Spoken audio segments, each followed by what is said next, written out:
As-Sunnah, As-Sunnah, As-Sunnah Foundation. As-Sunnah, As-Sunnah, As-Sunnah Foundation.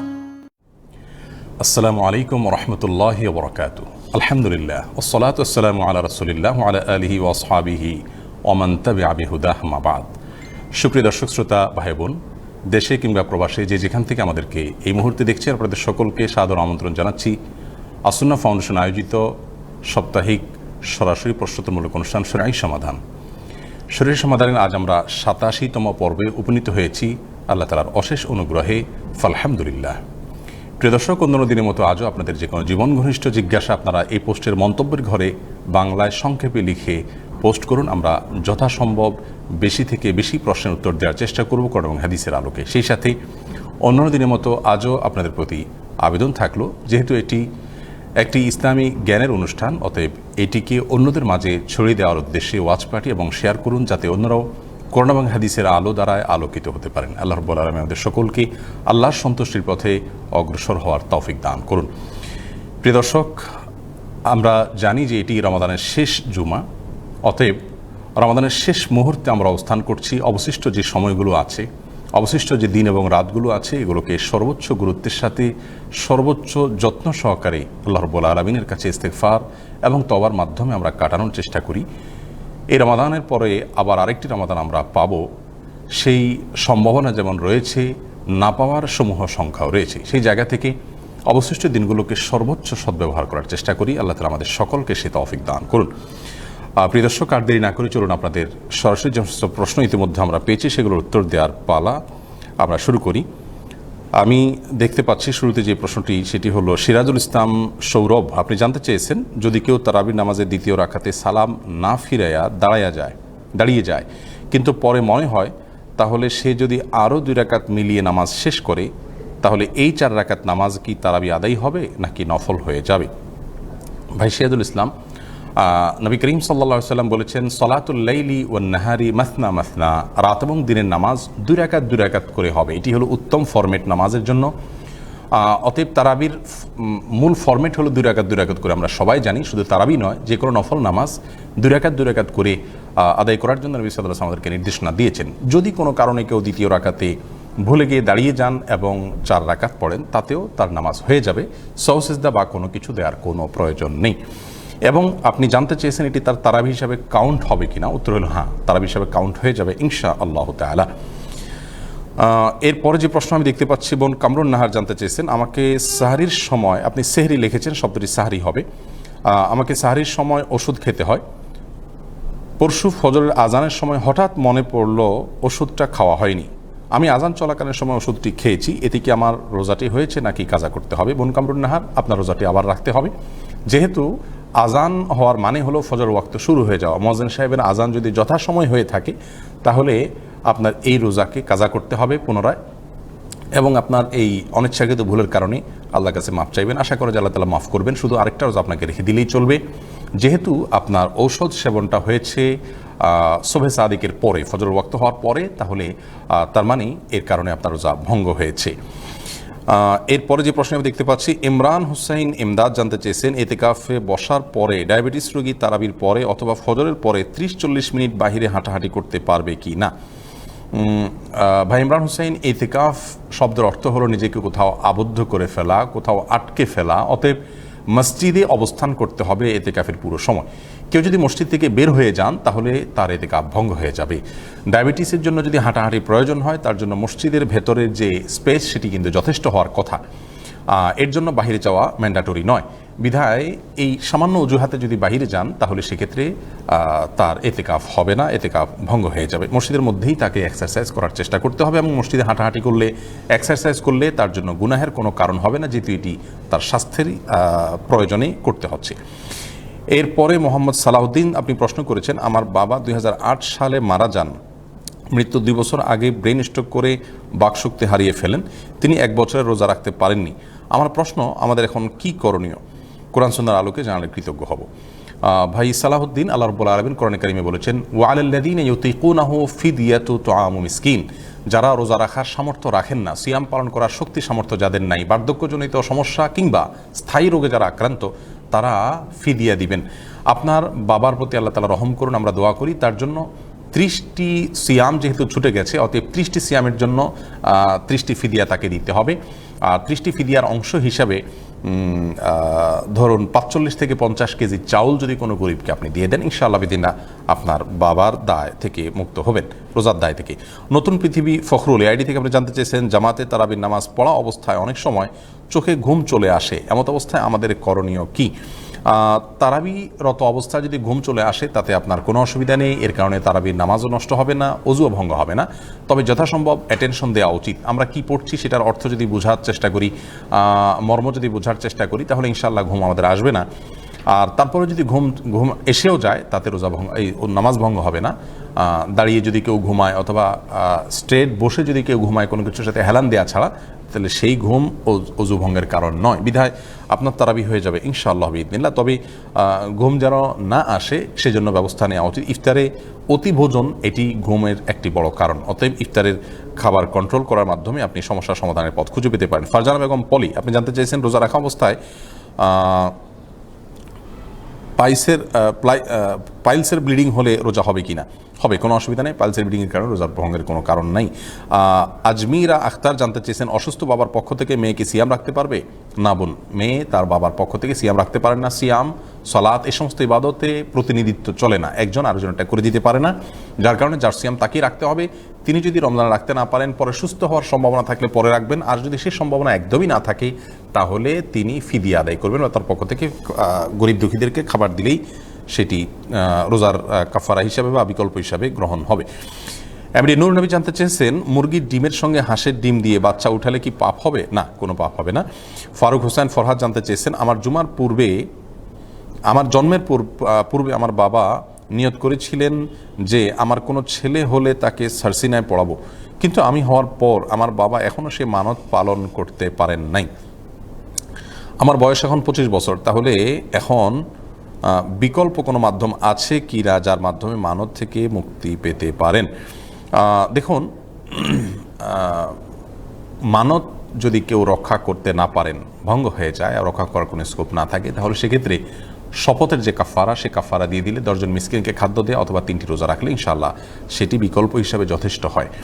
Rubel Hossain জানতে চেয়েছেন, বিকাশের অ্যাপস থেকে বিনা চার্জে জাকাত প্রদান করা যায়? অনেকেই বলছেন বিকাশের মাধ্যমে জাকাত দিলে তা আদায় হবে, এটা কতটুকু সঠিক? প্রিয় দর্শক, জাকাত ইসলামের অত্যন্ত গুরুত্বপূর্ণ একটি ফরজ বিধান। আপনি কার হাতে জাকাতের টাকা ন্যস্ত করছেন এটি গুরুত্বপূর্ণ বিষয়। বিকাশ কর্তৃপক্ষ যদি জাকাত কালেকশন করে, তাহলে সেটাকে তারা কিভাবে ডিস্ট্রিবিউশন করে, শরিয়া নীতিমালা জাকাত বন্টনের ক্ষেত্রে অনেকগুলো নীতিমালা আছে, সেগুলো তারা আদৌ খেয়াল করেন কিনা, করলে সেটা মনিটর কারা করেন, সেখানে কোনো আস্থা রাখার মতো কোনো আলেমদের টিম আছে কিনা যারা পর্যবেক্ষণ করেন, এই বিষয়গুলো নিশ্চিত হতে হবে।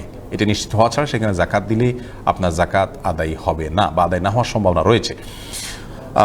একই কথা অন্যান্য প্রতিষ্ঠানের ক্ষেত্রেও, ইভেন আমাদের আসুন্নাহ ফাউন্ডেশনে আমরা জাকাত কালেকশন করে থাকি। আপনারা জানেন, আমাদের জাকাত কালেকশন করার পর সেটি ডিস্ট্রিবিউশনের প্রতি যাদের আস্থা আছে তারা শুধুমাত্র আমাদের কাছে ন্যস্ত করবেন, যাদের আস্থা নেই তারা যেখানে আস্থা রয়েছে, নির্ভরতা রয়েছে, প্রয়োজন আপনি যাচাই বাছাই করবেন। ইভেন আমাদের ক্ষেত্রেও একই কথা প্রযোজ্য, আপনি যাচাই বাছাই করার অধিকার আপনার রয়েছে।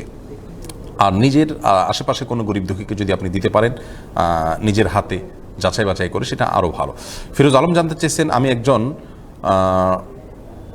একজন ট্রাক ড্রাইভার। আমি দিনের পর দিন শত শত মাইল পাড়ি দিয়েই গাড়ি চালাই। আমার নির্দিষ্ট কোনো স্থান নেই, যখন রেস্টের প্রয়োজন হয় গাড়িতে ঘুমাই। 3 বেলা খাওয়া দাওয়া হোটেলে হয়। আমি কি মুসাফির হিসেবে গণ্য হব? কসর নামাজ পড়া আমার জন্য কি জায়েজ হবে? হ্যাঁ ভাই ফিরোজ, আপনি পুরো সময়টাই কসরের নামাজ পড়বেন। আপনার নিশ্চয়ই একটি বাসা আছে, নিশ্চয়ই একটি ঠিকানা আছে, পরিবার আছে। আপনি যখন সেখানে ফিরবেন, অনেক থাকেন যে কোনো সিটিতে তার হয়তো কোনো রুম আছে, সেখানে কোনো কক্ষ আছে যেখানে তিনি রেস্ট করেন, অর্থাৎ এটা তার একটা ঠিকানা। সেই শহরে গেলে তিনি সেখানে রেস্ট করেন। এরকম হলে সেই জায়গায় যখন থাকবেন তখন তিনি মুসাফির হিসেবে গণ্য হবেন না। আদারওয়াইজ আপনি যতক্ষণ পর্যন্ত গাড়িতে থাকবেন, সেটা বছরকে বছরও যদি হয়, মাসকে মাসও যদি হয়, তাহলে আপনাকে কসরের নামাজ সেখানে পড়তে হবে। মোহাম্মদ আলী আপনি জানতে চেয়েছেন, আমার স্ত্রীর 2 সিজারে 2টি বাচ্চার জন্ম হয়েছে, বর্তমানে 3য় বাচ্চা গর্ভে ধারণ করেছে, তার শারীরিক গঠন তেমন ভালো নয়, এমন অবস্থায় 3য় সিজারের পরে আমি কি স্ত্রীর লাইগেশন করাতে পারবো কিনা? ভাই মোহাম্মদ আলী, জন্ম নিয়ন্ত্রণের স্থায়ী পদ্ধতিকে ইসলামী শরিয়া হারাম বলে এবং সারা বিশ্বের স্কলারগণই আপনার লাইগেশন সহ স্থায়ী যে সমস্ত জন্ম নিয়ন্ত্রণ পদ্ধতি আছে সেগুলোকে হারাম বলে। অতএব আপনার স্ত্রীর পরবর্তী সন্তান নেয়া তার জন্য রিস্কি, সেই জায়গা থেকে আপনার জন্ম নিয়ন্ত্রণের আরও যে সমস্ত পদ্ধতি আছে, যেমন কপাটি আছে, কপাটি সহ আর যে সমস্ত পদ্ধতিগুলোর মাধ্যমে 6 মাস, 1 বছর, 2 বছর বা এরকম বিভিন্ন মেয়াদে আপনার সেটি করা যায়, সেগুলো ব্যবহার করতে হবে। লাইগেশন বা স্থায়ী কোনো পদ্ধতি ব্যবহার করা জায়েজ নয়। রোকসানা এনামুল জানতে চেয়েছেন, কোরআন খতম দিয়ে বকশিশ দেওয়ার বিধান জানাবেন। কোরআন কারীম তেলাওয়াত একটা ইবাদত, অতএব কেউ কোরআন খতম করলে তাকে তার জন্য বকশিশ দেওয়া জায়েজ নয়। যিনি নিবেন তিনিও গুনাহগার হবেন, যিনি দিবেন তিনিও গুনাহগার হবেন। কোরআন তেলাওয়াত যিনি করবেন তিনি সওয়াব পাবেন, এর জন্য কোনো উৎকোচ, কোনো টাকা পয়সা দেয়া নেয়া হারাম। ডক্টর আজিজুল হক আপনি জানতে চেয়েছেন, কোন সংগঠনকে জাকাতের টাকা দেয়া যাবে কিনা? আমরা একটু আগেই প্রশ্নের উত্তর দিয়েছি। কোনো প্রতিষ্ঠানকে, কোনো অথরিটিকে জাকাতের টাকা দিতে হলে তারা জাকাতের টাকা প্রকৃত হকদারের কাছে পৌঁছান কিনা, তাদের মনিটরিং সিস্টেম কি, ওলামা একরামের তত্ত্বাবধান, নির্ভরযোগ্য ওলামা একরামের প্রকৃত এবং প্রত্যক্ষ তত্ত্বাবধান আছে কিনা, সে বিষয়টি এনশিওর করতে হবে। তাহলে সেক্ষেত্রে তাদেরকে জাকাতের টাকা দেওয়া যেতে পারে যদি আপনার আস্থা হয়। সাইফুল ইসলাম জানতে চেয়েছেন, টি শার্ট পরে নামাজ পড়া যাবে কি না? আল্লাহ রাব্বুল আলামিন কোরআনে কারিমে বলেছেন, ইয়া আইয়ুহাল্লাযীনা আমানু খুযু যিনাতাকুম ইনদা কুল্লি মাসজিদ, হে ঈমানদারগণ তোমরা প্রত্যেক সালাতের সময়, প্রত্যেক নামাজের সময় সুন্দর পোশাক আশাক পরিধান করো। যার কারণে আমরা গণ্যমান্য কোনো ব্যক্তির কাছে গেলে বা কোনো গুরুত্বপূর্ণ মিটিংয়ে গেলে যেরকম পরিপাটি হয়ে যাই, নামাজের সময় এরকম পরিপাটি হয়ে আমাদের ইবাদত করা উচিত। টি শার্ট অথবা হাফাতা শার্ট অথবা আপনার এ জাতীয় কোনো পোশাক পরে আমরা খুব সম্ভ্রান্ত কোনো জায়গায় যাই কিনা, যদি যে পোশাকটা আমরা পরে নামাজ পড়ছি সেটি পরে আমরা যদি গুরুত্বপূর্ণ কোনো জায়গায় না যাই, তাহলে আল্লাহ রাব্বুল আলামিনের সামনেও সেটি পরে দাঁড়ানো উচিত নয়। যদি কেউ দাঁড়ান নামাজ পড়েন, নামাজ হয়ে যাবে, বাট এটি অনুচিত হবে। টি শার্ট পরে নামাজ পড়লে নামাজ হয়ে যাবে, কিন্তু যদি টি শার্টের ধরন এমন হয় যে এটা পরে আসলে সম্ভ্রান্ত কোনো জায়গায় যাওয়া হয় না। বিশেষ করে অনেক টি শার্টের পিঠে বা বুকে বিভিন্ন লেখা থাকে, বিভিন্ন আর্ট করা থাকে, বিভিন্ন জিনিস, এগুলো নামাজের মধ্যে এগুলো পরে নামাজ পড়া উচিত নয়। এতে মনোসংযোগ যেমন নষ্ট হয়, নামাজের যে গাম্ভীর্যতা রয়েছে, ভারত্ব রয়েছে, এটি তার সাথে যায় না। সেই জায়গা থেকে এটি না করা উচিত, কিন্তু নামাজ হয়ে যাবে, বিষয়টি অনুত্তম। জাস্ট মোহাম্মদ সাইফুল ইসলাম আপনি জানতে চেয়েছেন, লাইলাতুল কদরের নির্ধারিত কোনো নামাজ আছে কি না? ভাই সাইফুল ইসলাম, এ বিষয়ে আমাদের একটা ভিডিও রয়েছে, আপনি আমাদের ইউটিউব চ্যানেল এবং ফেসবুক পেজে দেখে নিতে পারেন, এবং ইনশাআল্লাহ বিইذনিল্লাহ আগামী রবিবার এই বিষয়ে আমাদের পেজ থেকে ভিডিও যাবে যথাসময়। আপনাকে শুধু সংক্ষেপে এটুকু বলি যে লাইলাতুল কদরের জন্য বিশেষ কোনো ফরম্যাটের নামাজ নাই, বিশেষ কোনো রাকাত সংখ্যা নেই, রাকাত আদায়ের বিশেষ কোনো পদ্ধতি কোরআন হাদিসে বলা হয়নি। আপনি 2 রাকাত করে দীর্ঘ রুকুতে, দীর্ঘ কেরাতে, দীর্ঘ সিজদায় আপনি যথাসম্ভব পড়ার চেষ্টা করবেন, যতটুকু তৌফিকে কুলায়। বিশেষ কোনো সূরা বা পদ্ধতি ফিক্স করা হয়নি। নিশাত তাসলিম জানতে চেয়েছেন, নতুন বাড়ি করে প্রবেশের জন্য কি কোনো ইসলামী পন্থা আছে? এ বিষয়ে আমাদের একটা ভিডিও আছে, নতুন বাড়িতে ওঠার শুরুতে আমাদের করণীয় কি। কোরআন এবং সুন্নাহর দৃষ্টিতে নতুন কোনো ভবন, বাড়ি, ঘর ইত্যাদি এগুলো উদ্বোধনের জন্য বিশেষ কোনো প্রক্রিয়া বা পন্থা ইসলাম ফিক্স করে দেয়নি। তবে কোনো সালাফ থেকে বর্ণিত হয়েছে যে সালাতের মাধ্যমে তারা নতুন কোনো কিছুকে শুরু করেছেন। বিসমিল্লাহ বা আল্লাহর নাম নিয়ে শুরু করবেন, এটি হলো আপনার মূল পদ্ধতি। বিসমিল্লাহ বলে প্রবেশ করবেন, এরপরে সেখানে 2 রাকাত নামাজের মাধ্যমে শুরু করতে পারেন। এটি বাধ্যতামূলক নয়।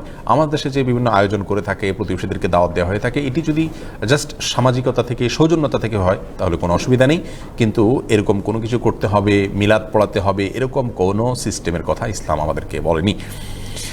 রাশেদুজ্জামান রাশেদ আপনি জানতে চেয়েছেন, ঈদের সালাতের সুন্নাহগুলো বলেন এবং ঈদের সালাত কয় তাকবীর এবং নিয়মটা বলবেন।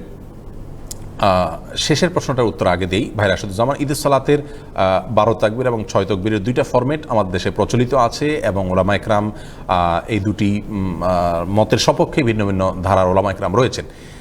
এ বিষয়ে ডক্টর খন্দকার আব্দুল্লাহ জাহাঙ্গীর রাহিমাহুল্লাহর একটি বই রয়েছে, সেটি আপনি পড়তে পারেন। আরও বিভিন্ন বই রয়েছে, সেগুলো পড়তে পারেন। আমি যতটুকু জানি শেখ আকরামুজ্জামান বিন আব্দুল সালামের একটা বই রয়েছে, আর অনেকের বই রয়েছে, সেগুলো পড়ে নিতে পারেন।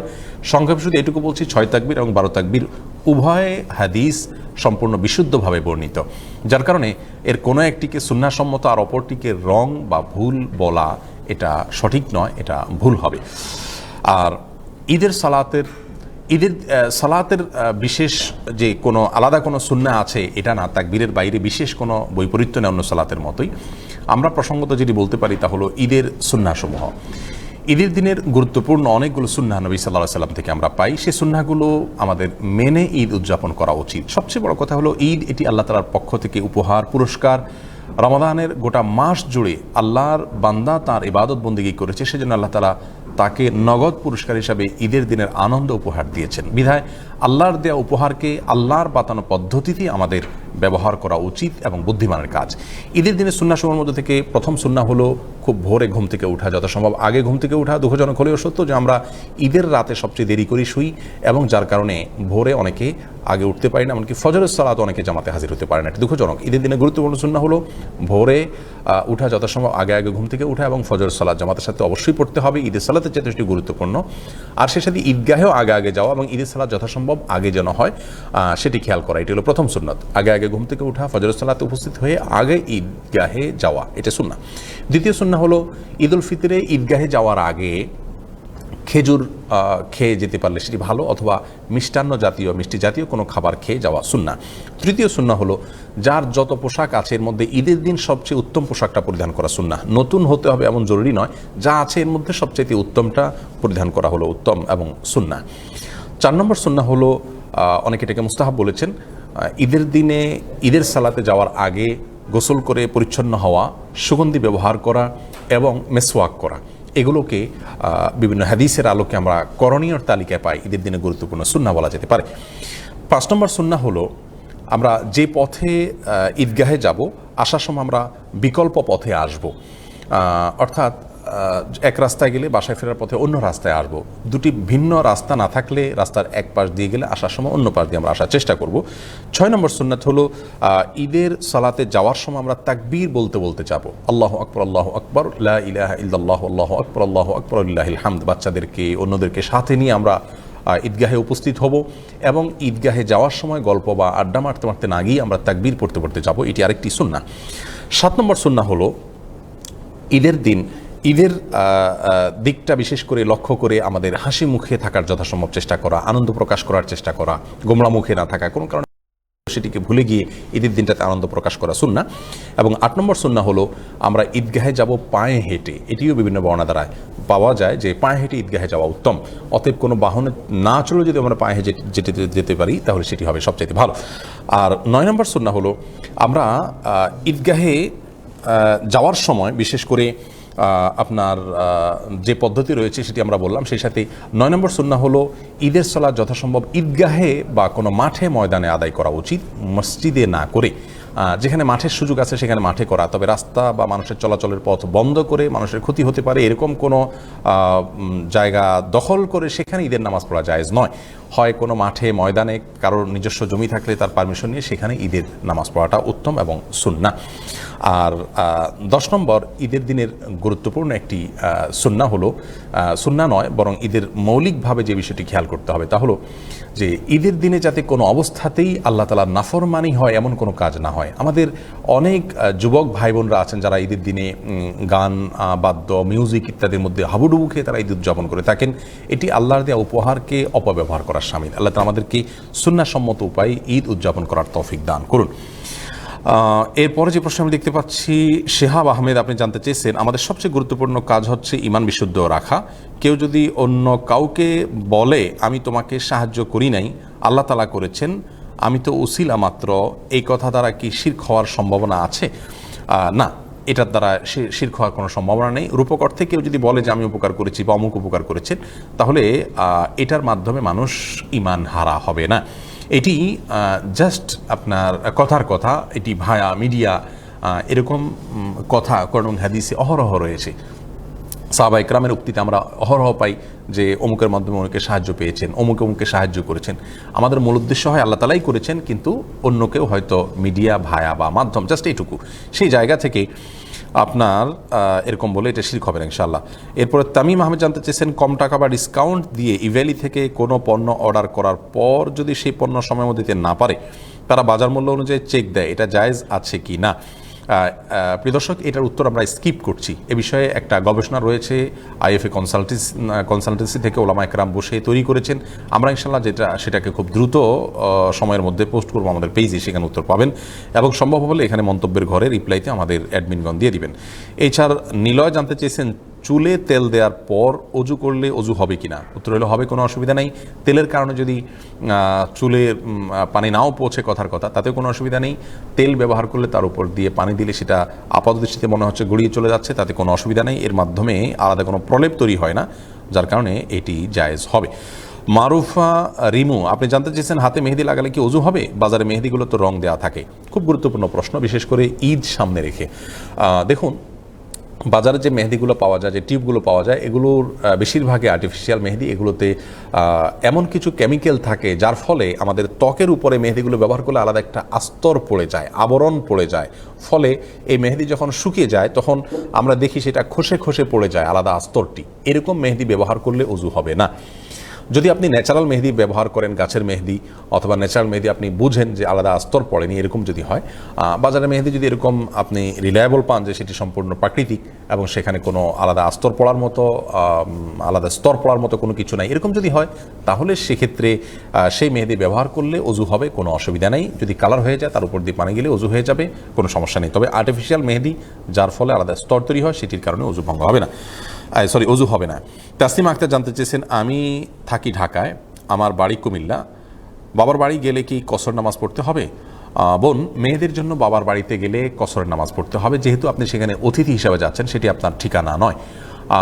যদি আপনার সেখানে আলাদা কোনো বাড়ি থাকে, আপনার ঘর থাকে, আপনার কক্ষ থাকে, নিজস্ব ঠিকানা থাকে, সোজা কথা, যেটি আপনি যখন যান তখন ব্যবহার করেন, এরকম যদি হয়, তাহলে সেখানে আপনি পূর্ণ নামাজ পড়বেন। অন্যথায় আপনি সেখানে অ্যাজ এ গেস্ট যাচ্ছেন, মেহমান হিসাবে যাচ্ছেন, সেই জায়গা থেকে আপনি কসরের নামাজ পড়বেন। মোহাম্মদ কামাল উদ্দিন জানতে চেয়েছেন আমাদের দেশে ঈদ আসলে দেখা যায় নতুন টাকার নোটের সংগ্রহে একটা ধুম পড়ে। শহরে বন্দরে দেখা যায় নতুন টাকার নোট বিক্রির আদান প্রদান এর পসরা বসে। 1000 টাকার নতুন নোট 1020 টাকা দিয়ে নেওয়া হয়। এটা শরীয়তে কতটুকু বৈধ? খুবই গুরুত্বপূর্ণ এবং সমাজ উপযোগী একটি প্রশ্ন করেছেন ভাই কামাল উদ্দিন। এটি সম্পূর্ণ হারাম এবং সুদভিত্তিক লেনদেন। নতুন বা কচকচে নোট, এটি অতিরিক্ত টাকা দিয়ে কেনা যেমন হারাম, যারা বিক্রি করছেন সে সমস্ত ভাইরাও হারামে লিপ্ত হচ্ছেন। আল্লাহ তাআলা আমাদেরকে হারাম থেকে বেঁচে থাকার তৌফিক দান করুন। টাকার বিনিময়ে টাকা যখন আমরা আদান প্রদান করব, তখন সেখানে কম বা বেশি করলে সেটি সুদ হিসেবে বিবেচিত হবে। যার কারণে ঈদের সময় নতুন টাকা সংগ্রহের লোভ থেকে অতিরিক্ত টাকা দিয়ে নতুন টাকা আমরা সংগ্রহ করব না। যে ভাইয়েরা এটাকে উপার্জনের মাধ্যম করছেন, তারা হালাল কোন উপার্জনের মাধ্যম খুঁজবেন, সেটি তাদের প্রতি অনুরোধ রইল। রমজান আলী জানতে চেয়েছেন জুমার খুতবা আরবির সাথে কি বাংলায় অনুবাদ করে বলা বা তর্জমা করা যাবে কিনা? এটা নিয়ে মত পার্থক্য আছে, খুতবা বাংলার ব্যবহার করা যাবে কিনা। আমরা করা যাবে সেই মতটিকে অধিকতর বিশুদ্ধ মনে করি। তবে এটা নিয়ে যেহেতু আমাদের দেশে ওলামা একরামের, মূলধারা ওলামা একরামের ভিন্ন মত রয়েছে, অতএব আমরা সাধারণভাবে মানুষকে এই বিষয়ে কোনো সোজাসাপটা উত্তর না দিয়ে বলে থাকি যে এ বিষয়ে ওলামাদের হাউজে আলোচনা হওয়া দরকার। সেই সাথে আমাদের কাছে যেটি সঠিক মনে হয় সেটিকে আমরা উল্লেখ করি। সোমাই আফরোজ টনিকা আপনি জানতে চেয়েছেন জাকাতের টাকা দিয়ে নিজ বাড়িতে টিউবওয়েল ও ঘাট দেওয়া যাবে কিনা? না বোন, কোনো অবস্থাতে জাকাতের টাকা দিয়ে টিউবওয়েল বা ঘাট দেওয়া যাবে না। জাকাতের টাকাটা গরিবকে মালিক বানিয়ে দিতে হবে। আপনি যদি টিউবওয়েল করে দেন, তাহলে সেই টিউবওয়েল থেকে ধনী গরিব যে কেউ উপকৃত হতে পারেন, সেক্ষেত্রে এটি জায়েজ নয়। হ্যাঁ, কোনো গরিব মানুষকে যদি তার বাসার অভ্যন্তরে আপনি তার ব্যক্তিগত ব্যবহারের জন্য কোনো টিউবওয়েলের প্রয়োজন, তিনি বলছেন জাকাতের টাকা থেকে আপনি এটা তার জন্য করে দিলেন এবং এটার মালিক তিনি, অন্য কেউ এটা নর্মালি ব্যবহার করবে না, তার অনুমতি সাপেক্ষে কেউ নিতে পারে, সেটি ভিন্ন কথা। এরকম যদি হয় তাহলে সেটি জায়েজ আছে। কিন্তু আমরা যেটাকে জনকল্যাণমূলক টিউবওয়েল বসানো বলি, যেখান থেকে সবাই পানি পান করবে, পুকুরের ঘাট, এরকম করা জায়েজ নাই, পাবলিকের জন্য ওপেন। কারণ জাকাত এটা ব্যক্তির হক। আপনি টিউবওয়েল করবেন বা ঘাট করবেন, সেটা আলাদা ইবাদত, এটাকে ওয়াকফ বলা হয় ইসলামের পরিভাষায়, সেজন্য ওয়াকফ হিসাবে সেটি করবেন। এরপর নাজমুল হাসান আপনি জানতে চেয়েছেন সন্তানের জন্মের সময় আজান এবং একামত সম্পর্কে কিছু বলেন। সন্তানের জন্মের সময় ডান কানে আজান বাম কানে একামত বা আজান দেওয়া, এই বিষয়ে বেশ কয়েকটা হাদিস বর্ণিত হয়েছে। সমস্ত হাদিসগুলোর সনদ সম্পর্কে মুহাদ্দিসদের বেশিরভাগই বলেছেন দাঈফ বা দুর্বল সূত্রে বর্ণিত। তারপরও সৌদি আরবের সাবেক গ্র্যান্ড মুফতি শেখ আব্দুল্লাহ বিন বাজ রাহিমাহুল্লাহ সহ অনেক বড় বড় স্কলারগণ এটিকে আমলযোগ্য করা যেতে পারে, লাবাসাবিহি এরকম পর্যায়ে বলেছেন, যার কারণে সন্তান জন্মের পরে আজান একামত দেয়া যেতে পারে, যেহেতু হাদিসে রয়েছে। এরপরে সাকিব শাহরিয়ার আপনি জানতে চেয়েছেন ঈদের সালাতের পূর্বে বয়ান করা কতটুকু সুন্নাহ সম্মত। দেখুন, মূল বয়ান বা বক্তব্য তো আসলে খুতবা, সেটি আসলে যথেষ্ট। কিন্তু যেহেতু খুতবা আমাদের দেশে ওলামা একরাম মাতৃভাষায় দেন না, আরবিতে দেন, যার কারণে যারা আগে থেকে এসে বসে থাকেন তাদের সময়টা কাজে লাগার জন্য কিছু নসিহা নিয়তে যদি করা হয় তাহলে সেই জায়গা থেকে সেটি জায়েজ আছে। বাকি এটাকে যদি নামাজের পাঠ মনে করা হয়, এটাকে বিকল্প খুতবা মনে করা হয়, তাহলে এটি বিদআতে পর্যবসিত হবে। এরপরে আসগর আলী জানতে চেয়েছেন ঈদের জামাতের পর আলিঙ্গন করার কোনো নিয়ম আছে কি না। খুবই গুরুত্বপূর্ণ এবং প্রাসঙ্গিক প্রশ্ন ভাই আসগর আলী। ঈদের নামাজের পরে আলিঙ্গন করা বা আমরা যেটাকে কোলাকুলি বলছি, আসলে সেটা কাঁধে কাঁধ মিলানো, কোলে নেওয়া, এটা তো অড। একজন অ্যাডাল্ট, একজন বড় মানুষ একজন বড় মানুষকে কোলে নেবে, জিনিসটা শুনতেও খারাপ শোনা যায়। অর্থাৎ কোলাকুলি বলতে আসলে কিছু নেই, এটা হলো কাঁধে কাঁধ মিলানো, যেটাকে মুআনাকা বলি আমরা আরবিতে। অনক থেকে কাঁধে কাঁধ মিলানো, কাঁধে কাঁধ রাখা। যাই হোক, এটি আসলে ঈদের কোনো সুন্নাহ নয়। আমরা অনেকে মনে করি যে ঈদগাহে ঈদের নামাজ পড়ে সবাই সবার সাথে কাঁধে কাঁধ মিলানো সুন্নাহ, এরকম কোনো নির্দেশনা নেই। এটাকে আমাদের সামাজিক কালচার হিসাবে যদি করি যে ঠিক আছে আমরা সৌহার্দ্য, সম্প্রীতি, ভালোবাসা, ঈদের দিনের ভাব বিনিময়ের জায়গা থেকে আমরা করছি, এটি সুন্নাহ নয়, কোনো নির্দেশ নয়, সেই জায়গা থেকে করলে সেটি করা যেতে পারে। কিন্তু আমাদের অনেকেই এটিকে সুন্নাহ বা ঈদের আমল মনে করে করেন, যার কারণে এটি কারেকশন করতে হবে। হ্যাঁ, ঈদগাহে অনেক সময় অনেক মানুষের সাথে দীর্ঘ সময় পরে দেখা হয়, সাক্ষাৎ হয়, সেই জায়গা থেকে ঈদগাহে যদি একজনের সাথে কোলাকুলি কাঁধে কাঁধ মিলান বা সাক্ষাৎ করেন তাহলে সেটি জায়েজ আছে, কোনো অসুবিধা নেই, এবং সেটি সুন্নাহ, সাক্ষাতের সুন্নাহ, ঈদের সুন্নাহ নয়। এরপরে মোহাম্মদ সোহাগ আপনি জানতে চেয়েছেন সাথে মোবাইল নিয়ে নামাজ পড়লে নামাজ হবে কি না। নামাজ হবে, কোনো অসুবিধা নেই, তবে মোবাইল যথাসম্ভব সাইলেন্ট করে নামাজ পড়া উচিত, যাতে করে নিজের বা অন্য কারোর নামাজের মনোযোগের ব্যাঘাত সৃষ্টি না হয়। টিটু হাওলাদার জানতে চেয়েছেন আমি সপরিবারে শহরে থাকি, আমার গ্রামের বাড়ি থেকে ফিতরা আদায় করলে আদায় হবে কিনা। আদায় হয়ে যাবে, যে কোনো জায়গা থেকে। আর্থিক ইবাদত করতে বা যে ইবাদতগুলো অর্থ সংশ্লিষ্ট সেগুলো আপনি কোত্থেকে করবেন, কোথায় করবেন সেটি মূল বিষয় না, তবে আপনি যেখানে আছেন সেখানে যদি গরিব অভাবী থাকে সেখানে দেওয়া উত্তম, না হলে অন্য জায়গায় অভাবী থাকলে সেখানে দিলেও আদায় হবে, কোনো অসুবিধা নেই। শাহাদাত হোসেন জানতে চেয়েছেন সঞ্চয়পত্রের উপরে যাকাত দিতে হবে কিনা। হ্যাঁ, দিতে হবে। কাঁচের পুতুল আইডি থেকে জানতে চেয়েছেন কেউ যদি কাউকে অন্যায়ভাবে খুন করে, খুন হওয়া ব্যক্তি কি শহীদ হিসাবে মর্যাদা পাবে কিনা।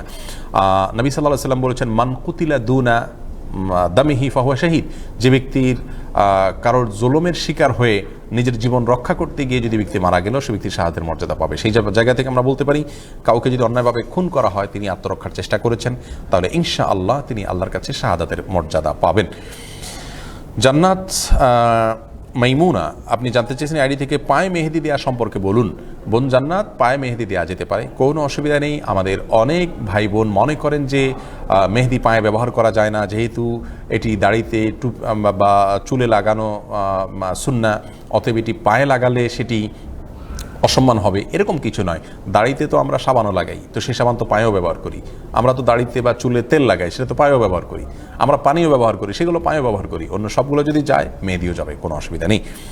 এরপর সাজ্জাদ মৃধা আপনি জানতে চেয়েছেন হোটেলের মাংস জাতীয় খাবার খাওয়ার সময় আমরা অবচেতনভাবে ধরেই নেই খাবার হালাল, যেহেতু মুসলিম দেশ বা মুসলিম হোটেলেই খাওয়া হয় বেশিরভাগ, জিজ্ঞেস করার প্রয়োজন মনে করি না। এভাবে না জেনে হারাম খেলে কবিরা গুনাহ হবে কিনা বা গুনাহ হবে কিনা। দেখুন, মুসলিম দেশ এবং মুসলিম সমাজ সবাই জবাই করার সময় বিসমিল্লাহ বলে, সেটাই স্বাভাবিক। ব্যতিক্রম, বিচ্ছিন্ন ঘটনা, খুব রেয়ার কেস, সাধারণত সবাই বলে। অতএব এরকম জায়গায় জিজ্ঞেস করা জরুরি নয়।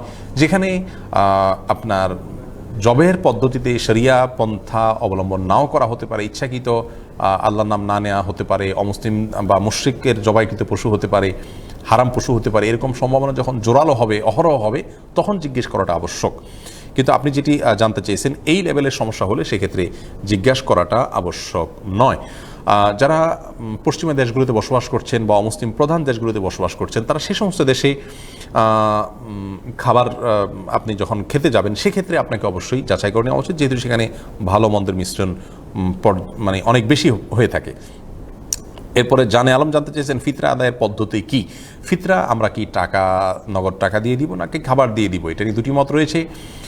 অনেক ওলামা ইকরাম মনে করেন যে ফিতরা এটি খাদ্য দিয়ে দেওয়া উচিত, যেহেতু নবী সাল্লাল্লাহু আলাইহি সাল্লাম বলেছেন তু'মাতাল লিল মাসাকিন, ফিতরা ব্যবস্থাপনাটাই হলো খাদ্য ব্যবস্থাপনার অংশ। গরিবকে খাদ্য দেওয়ার জন্য নবী সাল্লাল্লাহু আলাইহি সাল্লাম ফিতরা চালু করেছেন, বিদায় খাদ্য দেওয়াটাই সরাসরি উত্তম। তাছাড়া নবী সাল্লাল্লাহু আলাইহি সাল্লাম যে খাদ্য দিয়েছেন। আবার অনেক ওলামা ইকরাম, আমাদের দেশের মূলধারার ওলামা ইকরাম যেমন আছেন, হানাফি মাযহাবের ওলামা ইকরাম এবং অন্যান্য মাযহাবেরও অনেক ওলামা ইকরামের মতে নগদ টাকা দিলে সেটিতেও ফিতরা আদায় হবে, বরং সেটিকে উত্তম বলেছেন। এই জন্য যে গরিব অভাবী মানুষ তার প্রয়োজনীয় খাবারটা তিনি কালেক্ট করবেন, হয়তো আমি চাউল দিচ্ছি, তার বাসায় চিনির প্রয়োজন বা অন্য কোনোটার প্রয়োজন, তখন তিনি তার প্রয়োজনটা সুবিধা অনুযায়ী কিনতে পারবেন, সেই জায়গা থেকে খাদ্যের যে মূল্য সেটা দিলেও পরিশোধ হবে। নবী সাল্লাল্লাহু আলাইহি সাল্লামের যুগে খাদ্য দেওয়া হতো, কারণ তখন আসলে কারেন্সি দিয়ে কেনাবেচার প্রচলন খুবই কম ছিল, তখন মূলত দ্রব্যের বিনিময়ে দ্রব্যের কেনাবেচা হতো, যার কারণে কেউ চাউল পেলে চাউল দিয়ে আটা কিনতে পারতেন। কিন্তু এখন সেই সময়টা নয়, এখন পৃথিবীতে কারেন্সি দিয়ে লেনদেন হয়ে থাকে, সেই জায়গা থেকে গরিবের জন্য অধিকতর উপযোগী নগদ টাকা দেওয়া। এই দ্বিতীয় মতের সপক্ষের ওলামা ইকরামের বক্তব্য অনুযায়ী নগদ টাকা দিলেও ফিতরা আদায় হয়ে যাবে। আমরা যেটি বলবো তা হলো, যদি আপনি সরাসরি কোনো গরিবের কোন খাদ্যটা প্রয়োজন জেনে, ধরুন আপনি ঈদের দিন উপলক্ষে তার বাসার জন্য সেমাই, চিনি, মুরগি, চাউল ইত্যাদি কিনে আপনি দিতে পারেন, যার যার এবিলিটি অনুযায়ী প্রিন্সিপাল ফুড যদি দিতে পারেন, প্রধান খাদ্য দিতে পারেন, তাহলে সেটা হবে সরাসরি সুন্নাহর উপরে আমল করা।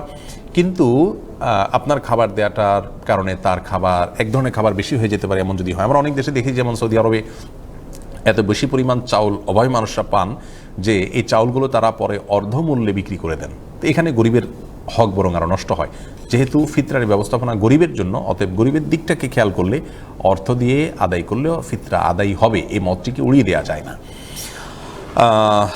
যাই হোক, তারপরেও সরাসরি যদি কেউ খাবার দিতে পান, সেটা সন্দেহাতীতভাবে হাদিসের উপরে প্রত্যক্ষভাবে আমল হবে, সেটি ব্যাপারে কোনো সন্দেহ রাখার সুযোগ নেই। রাজুবিন শাহাদাত জানতে চেয়েছেন, হতাশা থেকে মুক্তি ও উত্তম রিজিকের জন্য কি আমল করা যেতে পারে? হতাশা থেকে মুক্তির জন্য নামাজে দাঁড়িয়ে যাবেন, কারণ নবী সাল্লাল্লাহু আলাইহি ওয়াসাল্লাম ইযা হাযাবাহু আমরুন ফাযাআ ইলাস সালাহ, নবী সাল্লাল্লাহু আলাইহি ওয়াসাল্লাম কোনো বিষয়ে টেনশনে পড়লে সাথে সাথে নামাজে দাঁড়িয়ে যেতেন এবং সিজদায় গিয়ে আল্লাহর সাথে কথা বলবেন এবং আল্লাহকে মনের কথাগুলো বলবেন। সেই সাথে কোরআনে কারীমের তিলাওয়াত, এটি মানুষ হতাশা দূর করতে সাহায্য করে। দুরূদ বেশি বেশি পড়বেন, ইস্তিগফার বেশি বেশি করবেন, দোয়া ইউনুস বেশি বেশি করে পড়বেন। এই আমলগুলোর মাধ্যমে হতাশা থেকে মুক্তির পথ আমরা খুঁজে পাবো ইনশাআল্লাহ। আল্লাহর প্রতি আস্থা রাখতে, ভরসা রাখতে হবে। মুমিন কখনো নিরাশ হতে পারে না। ওলা ইয়াইআস মির রাহিল্লাহিল কওমুল কাফিরুন, আল্লাহর রহমত থেকে কাফির ছাড়া কেউ নিরাশ হওয়ার সুযোগ নেই, আল্লাহ কোরআনে বলেছেন। আর রিজিকের জন্য আপনার সিরিয়াসনেস নিয়ে চেষ্টা করা উচিত। আল্লাহ তাআলা নামাজের পরে আমাদেরকে বের হয়ে পড়তে বলেছেন মসজিদ থেকে রিজিক অন্বেষণের জন্য। সেই সাথে বরকতের 10টি চাবি নামে একটা ভিডিও রয়েছে আমাদের, সেটি আমাদের ইউটিউব চ্যানেল বা ফেসবুক পেজ থেকে দেখে নিতে পারেন। সেখানে জীবনের সব ক্ষেত্রে বরকত নেমে আসার জন্য কোরআন এবং হাদিস থেকে 10টি পরামর্শ বের করে দেওয়া হয়েছে। তানভীর আহমদ জানতে চেয়েছেন, খুতবার সময় কি কথা বললে গুনাহ হবে? হ্যাঁ ভাই, তো তানভীর, অবশ্যই গুনাহ হবে। নবী সাল্লাল্লাহু আলাইহি ওয়াসাল্লাম নিষেধ করেছেন খুতবা চলাকালীন অবস্থায় যেন কথা বলা না হয়। এমনকি কেউ কথা বললে তাকে কথা বলা বন্ধ করে, এই কথা বলাটাও আরেকটা ত্রুটি, তাকে ইশারা দিয়ে বন্ধ করতে হবে, মুখে কোনো কথা বলা যাবে না।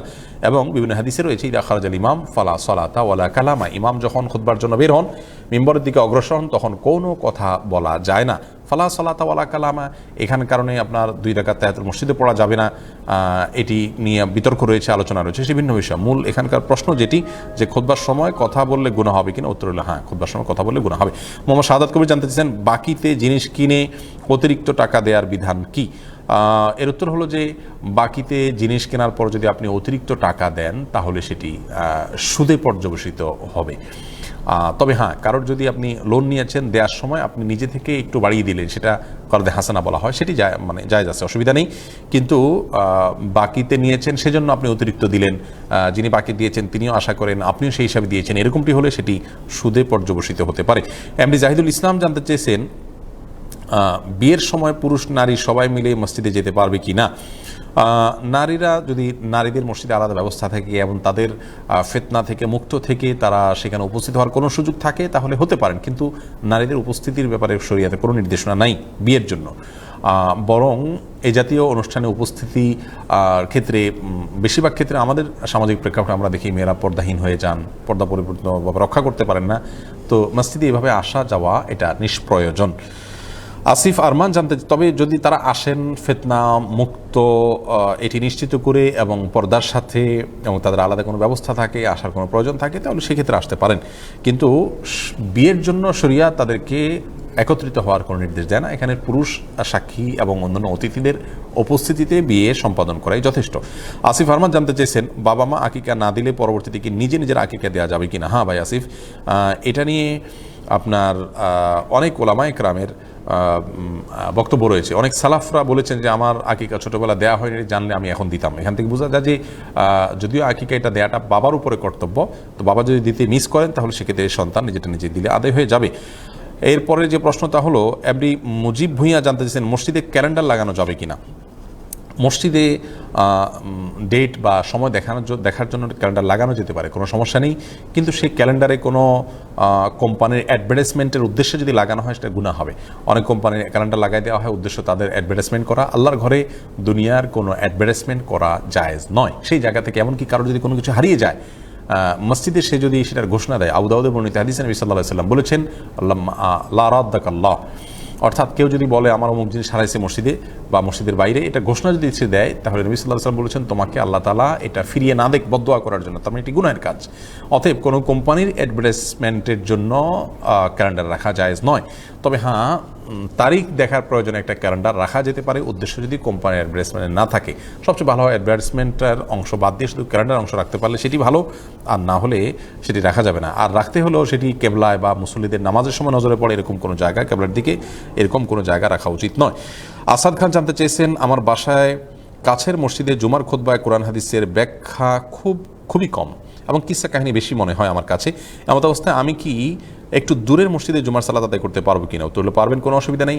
আপনি আশেপাশে কোনো মসজিদে এলিম অর্জনের উদ্দেশ্যে যে কোনো জায়গায় যাওয়া যেতে পারে। আপনি এলিম অর্জনের উদ্দেশ্যে আশেপাশে অন্য কোনো মসজিদে গেলে সেটি সম্পূর্ণ জায়েজ রয়েছে। আতিকুর রহমান জানতে চেয়েছেন, চুলে কালার ব্যবহার করা কি নামাজ আদায় করা যাবে? আতিকুর রহমান, আপনার প্রশ্ন উত্তর হলো, চুলে কালার ব্যবহার করে যদি কালারটা আর্টিফিশিয়াল কালার হয় তাহলে চুলের উপর আলাদা একটা স্তর পড়ে যাবে, সেটি কিন্তু জায়েজ হবে না এবং এ বিষয়ে আমাদেরকে সাবধান থাকতে হবে। চুলের মধ্যে যদি আপনি কালার ব্যবহার করেন যেমন মেহেদির কালার, তাহলে এর ফলে ওজুতে কোনো অসুবিধা নেই। আবারও বলছি, মেহেদির মধ্যে আর্টিফিশিয়াল মেহেদি যেটা বাজারে পাওয়া যায় সেটা যদি ব্যবহার করেন তাহলে আলাদা যেহেতু স্তর পড়ে যায়, আবরণ পড়ে যায়, সেই জায়গা থেকে ওইটা ব্যবহার করলে ওজু হবে না। তবে চুলে কালার ক্ষেত্রে মনে রাখতে হবে, কালো কালার কোনো অবস্থাতে চুলে ব্যবহার করা যাবে না। নবী সাল্লাল্লাহু আলাইহি ওয়াসাল্লাম বলেছেন, তোমরা তোমাদের চুলগুলো বা দাড়িগুলো সাদা হয়ে গেলে সেগুলোকে তোমরা অন্য কালার দিয়ে পরিবর্তন করো, ওয়াজান্নিবুস সাওয়াদ, তবে কালো থেকে বেঁচে থাকবে। কালো কালারটা লাগানো অনেক সময় বয়স লুকানোর উদ্দেশ্য হয়ে থাকে, এই অসৎ উদ্দেশ্যে মানুষ লাগায় এবং এক ধরনের প্রতারণা হয় এর মধ্যে, সেজন্য এটি নিষিদ্ধ।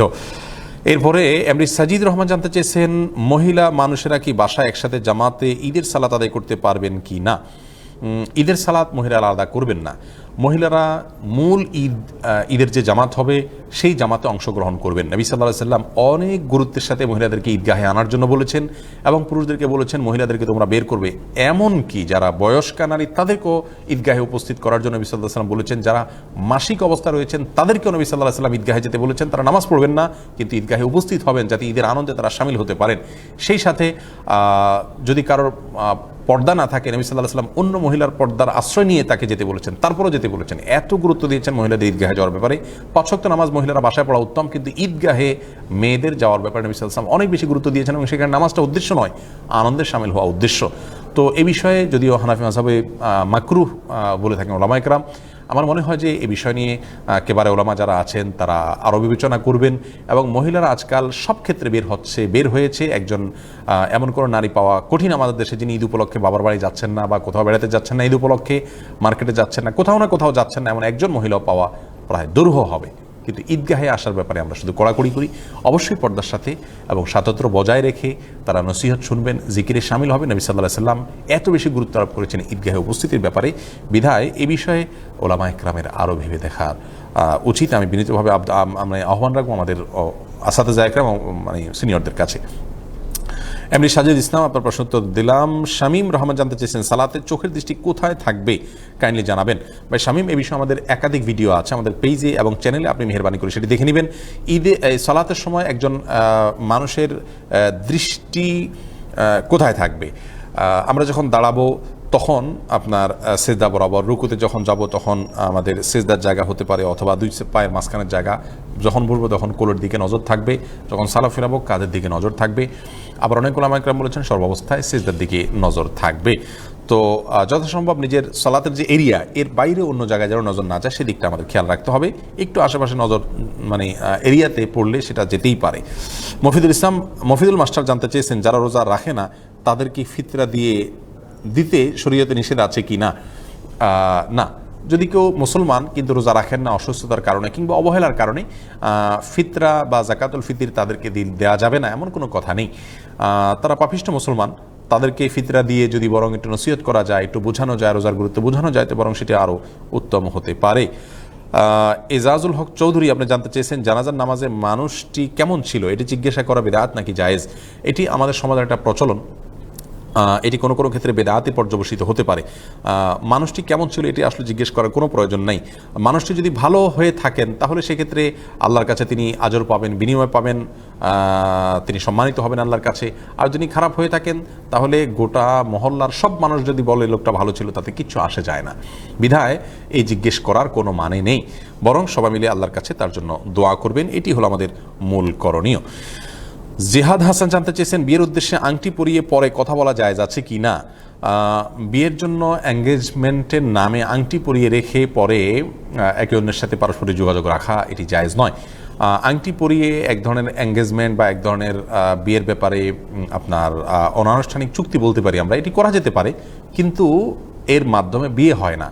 যেহেতু আগ্রহ হওয়ার আগ পর্যন্ত বিয়ে সম্পাদন হয় না, অতএব একজন অপরিচিত নারী পুরুষের মতোই তারা একে অন্যের সাথে চলাফেরা করতে হবে। কোনো কথাবার্তা, অপ্রয়োজনীয় আলাপচারিতা, স্বামী স্ত্রী সুলভ যোগাযোগ এগুলো কোনো অবস্থাতে জায়েজ নয়।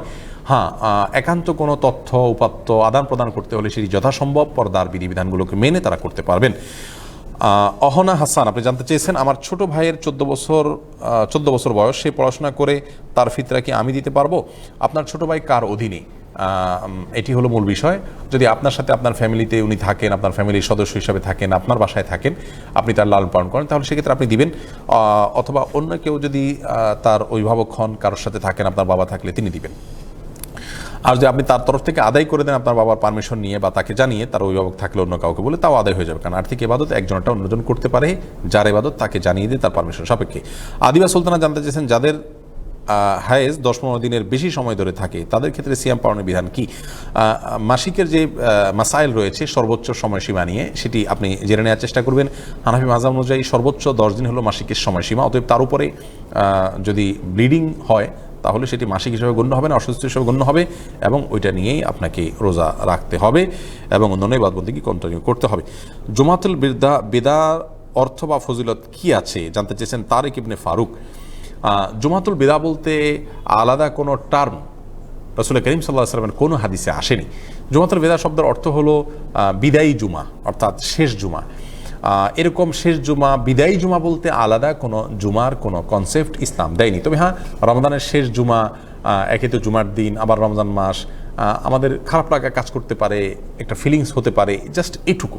কিন্তু এই উপলক্ষে খুতবাতে আলবেদা বলে আহ্বান করা, হাঁক ডাক দেওয়া, বা এই উপলক্ষে বিশেষ কোনো করণীয় বা জুমাতুল বিদা বিশেষভাবে উদযাপন করার কোনো কথা কোনো দিচ্ছে আমাদেরকে বলেনি। অতএব এটাকে আমরা সিস্টেম বানিয়ে নিলে সেটা কিন্তু বিদআতে পর্যবসিত হবে। এটি থেকে আমাদের বেঁচে থাকা উচিত। এরপর যে প্রশ্ন আমি দেখতে পাচ্ছি তা হলো সাদিয়া স্বর্ণা আপনি জানতে চেয়েছেন ওযু করতে, দুঃখিত আপনার প্রশ্নটি চলে গেল।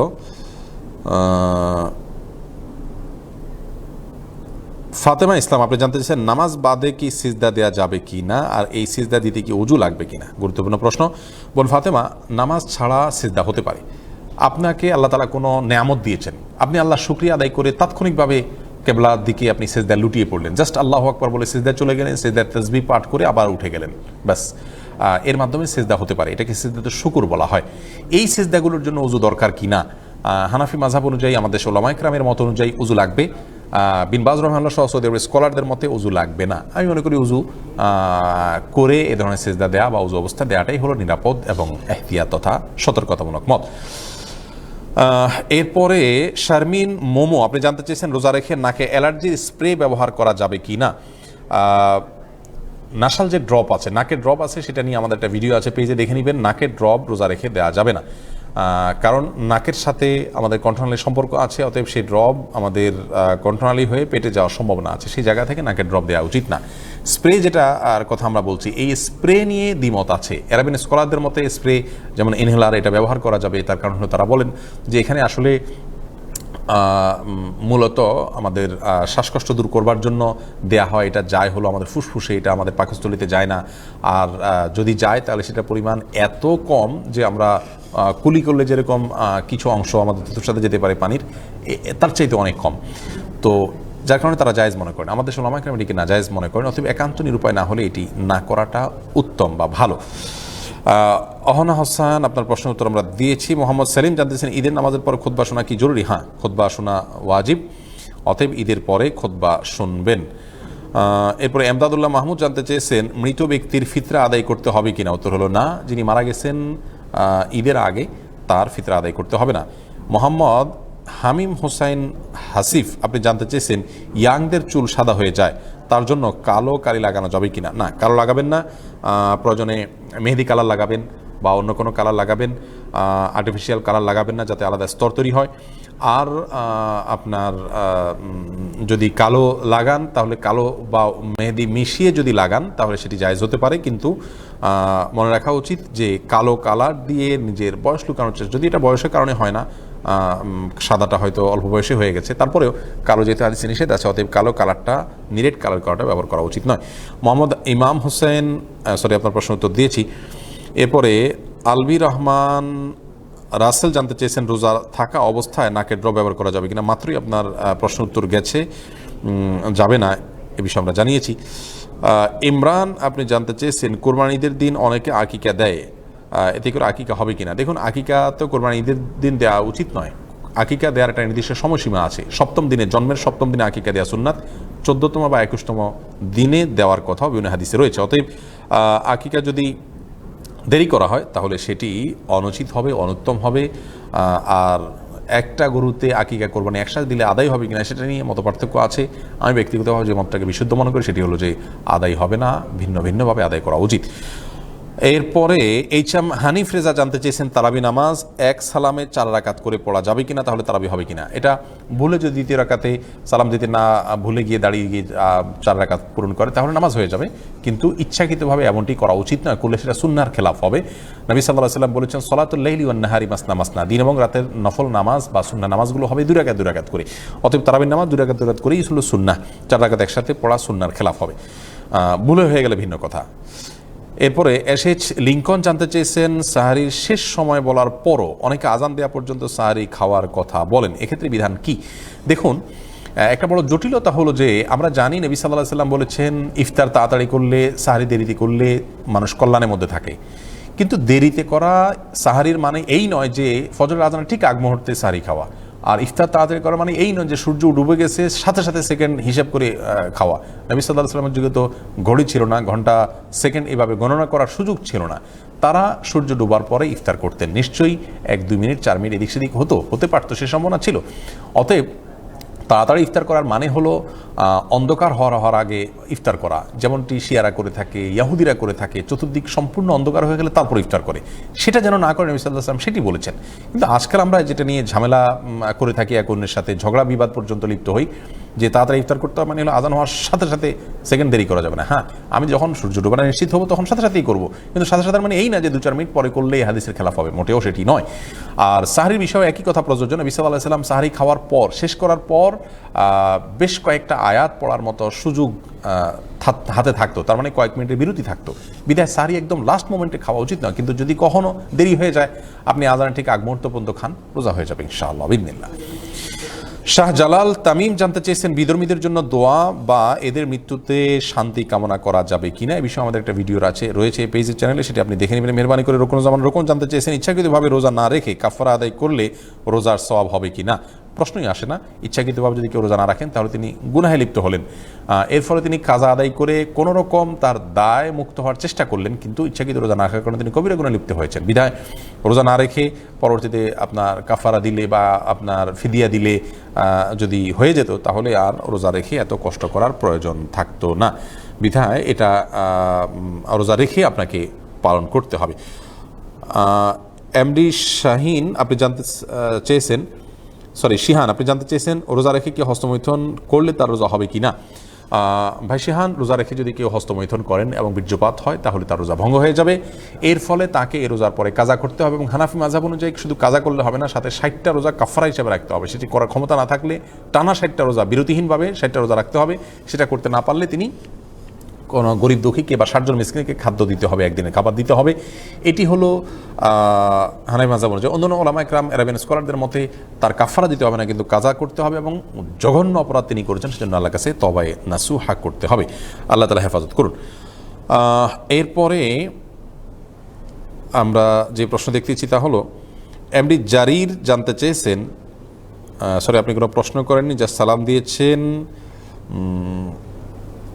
এরপরে কামরুন নাহার জানতে চেয়েছেন ইনকাম ট্যাক্স রিবেট পাওয়ার জন্য কি সঞ্চয়পত্র কেনা যাবে কিনা। সঞ্চয়পত্র কিনলে যেহেতু সঞ্চয়পত্র ড্র হয় এবং তার মাধ্যমে লটারির মাধ্যমে অতিরিক্ত টাকা পাওয়ার সম্ভাবনা থাকে, সেই জায়গাতে এটা জায়েজ নাই। কিন্তু এমনি সঞ্চয়পত্র কিনলেন, হুবহু সেটা ভেঙে আবার মূল টাকাটাই শুধু নিলেন, এটুকু জায়েজ আছে। এমএইচ রুম্মান জানতে চাইছেন নফল নামাজে দোয়া করা যাবে কি না। হ্যাঁ, নফল নামাজে দোয়া করা যাবে, এবং যে কোনো নামাজেই সেজদা দোয়া করতে নবী সাল্লাল্লাহু আলাইহি ওয়াসাল্লাম বলেছেন। আখেরি বৈঠকেও দোয়া করার কথা তিনি বলেছেন। এরপরে আমি যে প্রশ্নটি দেখতে পাচ্ছি তা হলো কাউসার মনির আপনি জানতে চাইছেন মোবাইল থেকে কোরআন তেলাওয়াতের ক্ষেত্রে ওযু থাকা কি আবশ্যক। না, মোবাইল থেকে কোরআন তেলাওয়াত করলে ওযু থাকা আবশ্যক নয়, যেহেতু এটা ধরা ছোঁয়া যায় না, সফট কপি। তাছাড়া এখানে অনেকগুলো স্তর আবরণ রয়েছে, যার কারণে এখানে ওযু আবশ্যক নয়। ওযু রেখে তেলাওয়াত করতে পারলে সেটা ভালো, কোনো সন্দেহ নেই। এরপরে এমডি তামিম জানতে চেয়েছেন সিজদায় আয়াতের বাংলা অনুবাদ পড়লে কি সিজদা দিতে হবে। সিজদার আয়াতের বাংলা অনুবাদ পড়লে কি সিজদা দিতে হবে। সিজদার আয়াতের অনুবাদ পড়লে সিজদা দিতে হবে কিনা, যদি হুবহু অনুবাদ পড়েন তাহলে সিজদা দেওয়া উচিত বলে আমি মনে করি। তবে এ বিষয়ে স্কলারদের বিস্তারিত কোনো মতামত আছে কিনা আমি জানি না, বিধায়ী প্রশ্ন উত্তর আমি জাস্ট আমার ওপিনিয়নটা বললাম। বিস্তারিত আপনি অন্য কোনো আলেমের কাছ থেকে জেনে নেওয়ার চেষ্টা করবেন। আশিক শেখ জানতে চেয়েছেন যারা প্রবাসে থাকেন তাদের ফিতরা কি দেশে তাদের পরিবারকেও আদায় করলে হবে। আমরা একটু আগে বলেছি, যিনি যে দেশে আছেন তার জাকাত, ফিতরা ইত্যাদি আর্থিক ইবাদতগুলো সেই দেশে, আর্থিক দানগুলো সেই দেশের গরিব দুঃখীদের মধ্যে করাটাই হলো উত্তম এবং বেসিক মাসআলা। যদি সে দেশের চাইতে অন্য জায়গায় আরও বেশি অভাবী মানুষ পাওয়া যায় এবং সেখানে ডিস্ট্রিবিউশন করার কোনো স্কোপ থাকে তাহলে সেটি জায়েজ রয়েছে। সেই জায়গা থেকে আমরা যারা প্রবাসে আছি সেখানে চাইতে তুলনামূলক আমাদের দেশে গরিব অভাব বেশি, সেই জায়গা থেকে তাদের পক্ষ থেকে দেশে ফিতরা আদায় করলে আদায় হবে, কোনো অসুবিধা নেই। এনায়েতুল্লাহ জানতে চাইছেন মহিলা কি ঘরে ইতিকাফ করলে আদায় হবে কিনা, যদি আদায় করেন তাহলে তার পদ্ধতি কি। এটিও ইখতিলাফি মাসালা এবং মত পার্থক্যপূর্ণ মাসালা। হানাফি মাযহাব অনুযায়ী ঘরের কোনো একটি জায়গা যেখানে তিনি নামাজ পড়েন সেখানে বসলেই ইতিকাফ হবে। তখন সেক্ষেত্রে মাসালা হবে যে রুমে তিনি ইতিকাফ করছেন ওই রুমের বাইরে তিনি যাবেন না, কেমন যেন ওই তার মসজিদ, ঘরের নামাজের জায়গা, এবং সেখানে তিনি পুরো সময় জুড়ে 10 দিন সেখানে বসে থাকবেন। একান্ত বাধ্য না হলে যাবেন না। টয়লেটের জন্য শুধু বাইরে যেতে পারেন, আর যদি ভিতরে টয়লেট থাকে তাহলে তার যাওয়ার প্রশ্নই নেই। যদিও অন্যান্য ওলামা ইকরামের মতে ইতিকাফ মসজিদে হবে, নারী পুরুষ সকলের জন্য। পুরুষদের জন্য যেরকম ব্যবস্থা আছে, মহিলাদের জন্য পর্দার সাথে সম্পূর্ণ আলাদা দরজা দিয়ে আলাদা ঢুকার বাইর হওয়ার যদি আলাদা ব্যবস্থা থাকে, ফিতনামুক্তভাবে তারা সেখানে ইতিকাফ করার স্কোপ থাকে তাহলে সেটি করতে পারেন। নবী সাল্লাল্লাহু আলাইহি ওয়াসাল্লামের জীবদ্দশা এবং তার মৃত্যুর পরে তার স্ত্রীগণ মসজিদে ইতিকাফ করেছেন। সেই জায়গা থেকে অনেক ওলামা ইকরাম মসজিদেই ইতিকাফ করার বিধানের কথা বলেন, বাসায় ইতিকাফের বিষয়টিকে তারা ডিনাই করেন। এবং তাদের আরেকটা দলিল হলো আল্লাহ তাআলা বলেছেন ওয়া আনতুম আকিফুনা ফিল মাসাজিদ। কোরআনে কারিমে আল্লাহ বলেন মসজিদকে, ইতিকাফকে মসজিদের সাথে সম্বন্ধ করেছেন। যদিও আমাদের ওলামা ইকরামের যুক্তি হলো যে বাসার মসজিদ, ওইটা যে মসজিদ যে রুমে তিনি নামাজ পড়েন নিয়মিত সেটা বাসার মসজিদ হিসেবে ঘোষণা করে সেখানে ইতিকাফ করবেন। তো যদি ফিতনামুক্তভাবে কোনো মসজিদে মহিলাদের ইতিকাফের কোনো স্কোপ থাকে তাহলে সেটি করা উচিত আমি মনে করি। যদি সেই স্কোপ না থাকে তাহলে অন্তত ইতিকাফ হোক বা না হোক সেটা নিয়ে মতপার্থক্য থাকবে না, তো রমজানের শেষ 10টা দিন নিজেকে কোথাও আবদ্ধ করে ইবাদতবন্দি করতে পারলে খুবই ভালো হয়, খুবই উত্তম হয়। নাজমুল হাসান জানতে চেয়েছেন নদীতে জমি বিলীন হলে সওয়াব পাওয়া যাবে কি না। দেখুন, নদীতে যদি কারো জমি বিলীন হয়ে যায় নিশ্চয়ই এটা বড় একটা বিপদ। ইমানদার তার জীবনে যে কোনো বিপদে আপদে মুসিবতে আল্লাহর কাছ থেকে বিনিময় প্রাপ্ত হন যদি তিনি দৃষ্টি ধারণ করতে পারেন। এমনকি পায়ে যদি কাঁটা বিদ্ধ হয় তার ফলেও তিনি আল্লাহর কাছে আজর পান। অতএব জমি বিলীন হয়ে গেলে নিশ্চয়ই আল্লাহর কাছে তিনি আজর পাবেন। আজিম মাহমুদ জানতে চেয়েছেন পারফিউম ব্যবহার করা পোশাক দিয়ে নামাজ পড়া যাবে কিনা? উত্তর হলো যাবে, কোনো অসুবিধা নেই। পারফিউম ব্যবহার করার সাথে সাথে নামাজ না পড়ে কয়েক মিনিট পরে পড়বেন, যাতে করে অ্যালকোহলটা বাষ্প হয়ে চলে যায়, তারপরে আপনি সেটা নামাজ পড়লেন। যদিও পারফিউমে যে অ্যালকোহল থাকে সেটি নাপাক নাকি পাক এটা নিয়ে মত পার্থক্য আছে। ব্যক্তিগতভাবে আমি পাক হওয়ার মতটিকে অধিকতর বিশুদ্ধতর মনে করি নানান কারণে। সে বিষয়ে আমাদের বেশ কয়েকটা ভিডিও আছে, আপনি সেখানে দেখে নেবেন বিস্তারিত। আমরা সেখানে দলিল প্রমাণ সহ আলোকপাত করেছি। এরপরে এমডি সাজু হোসেন জানতে চাচ্ছেন কোরআন মুখস্থ করার ক্ষেত্রে ভুল হলে গুনাহ হবে কি না? অনিচ্ছাকৃত ভুল হলে সেটি মাফ। আল্লাহ রাব্বুল আলামিন অনিচ্ছাকৃত ভুলের জন্য আমাদেরকে পাকড়াও করবেন না। নবী সাল্লাল্লাহু আলাইহি ওয়াসাল্লাম বলেছেন রফি আল কলম আন সালাস, 3 ব্যক্তির থেকে আল্লাহ তাআলা কলম তুলে নেন, তাদের কোনো অপরাধ লেখা হয় না। তার মধ্যে থেকে এক ব্যক্তি হলেন আইন নাসি, যে ব্যক্তি ভুলে কোনো কাজ করেন তিনি স্মরণ আসা পর্যন্ত তাকে আল্লাহ তাআলা তার কোনো অপরাধ লেখে না। বাচ্চাদের বালেগ হওয়ার আগ পর্যন্ত তাদের কোনো অপরাধ লেখা হয় না। মস্তিষ্ক বিকৃত পাগল তার সুস্থ হওয়ার আগ পর্যন্ত কোনো অপরাধ লেখা হয় না। বিনতে সাফি জানতে চেয়েছেন মেয়ে বাচ্চা কত বছর বুকের দুধ খেতে পারে? 2 বছর বাচ্চা বুকের দুধ পান করবে, এরপরে আর পান করা উচিত নয় বা জায়েজ নয় বলে হানাফি মাযহাব উলামায়ে কেরাম বলেন। আরবের স্কলাররা মনে করেন যে না, এরপরেও খেতে পারবে, কোনো নিষেধ নাই। এক্ষেত্রে হানাফি মাযহাবের মতটা অধিকতর শক্তিশালী এবং দলিল সমৃদ্ধ, কারণ আল্লাহ তাআলা কোরআনে কারিমে বলেছেন ওয়াহামলুহু ওয়া ফিসালুহু 30 শাহরা। আরও আল্লাহ তাআলা বলেছেন হাওলাইনে কামিলাইন লিমান আরাদা আন ইউতিম্মার রাদাআ, যারা দুধ পান করানোর সময়টাকে পূর্ণ করতে চান তারা 2 বছর আপনার দুধ পান করাবেন। আল্লাহ তাআলা এখানে 2 বছরের সময়সীমা বলেছেন, এই জন্য 2 বছরের পরে দুধ পান করানো অনুচিত। আর তাছাড়া চিকিৎসা বিজ্ঞানও বলে যে 2 বছর পরে বা বড় হয়ে গেলে তখন আর মায়ের দুধের উপকারিতা আর সন্তান পায় না। মালা ইসলাম জানতে চেয়েছেন রোজা রেখে মাথায় মেহেদি দেওয়া যায় কি না? উত্তর হলো যাবে, কোনো অসুবিধা নেই। আলবির রহমান রাসেল জানতে চেয়েছেন রোজা রাখা অবস্থায় মেসওয়াক করলে মাঝে মধ্যে রক্ত চলে আসে, সেক্ষেত্রে রোজার কি কোনো সমস্যা হবে কিনা? রক্ত আসলে কোনো অসুবিধা নেই, তবে রক্ত আসছে আপনি আঁচ করতে পারলে সেটি আপনি থুতুর সাথে ফেলে দিবেন, গিলবেন না। ইচ্ছাকৃত যদি আপনি গিলে ফেলেন তাহলে সেটি রোজা ভঙ্গের কারণ হবে। এরপরে আতিকুর রহমান জানতে চেয়েছেন চলমান জিপিএসের জাকাত দিতে হবে কি না?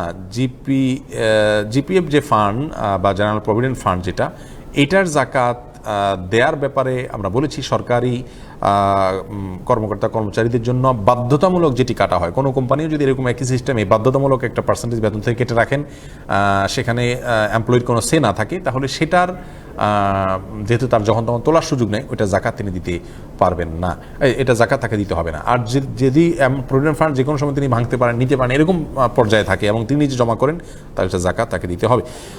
মোহাম্মদ ইউসুফ জানতে চাইছেন দ্বিতীয় বৈঠকে আঙ্গুল নাড়ার বিষয়টা জানতে চাই। আঙ্গুল উঠানো সুন্নাত, ইশারা দেওয়া সুন্নাত, এর মাধ্যমে আমরা মুখে যে ইশারা দিচ্ছি সেটা ইশারা করা হয়। এখন নাড়াবো কিনা, অনেক ওলামা কেরাম নাড়ানোর কথা বলেন বিভিন্ন হাদিসের প্রেক্ষিতে। আমরা ইশারা করার বিভিন্ন হাদিসে ইশারা করার কথা বলা হয়েছে, সেদিক থেকে না নাড়িয়ে শুধু ওঠানো এবং শেষে নাড়ানো, এটাকে আমরা অধিকতর শক্তিশালী মত মনে করি।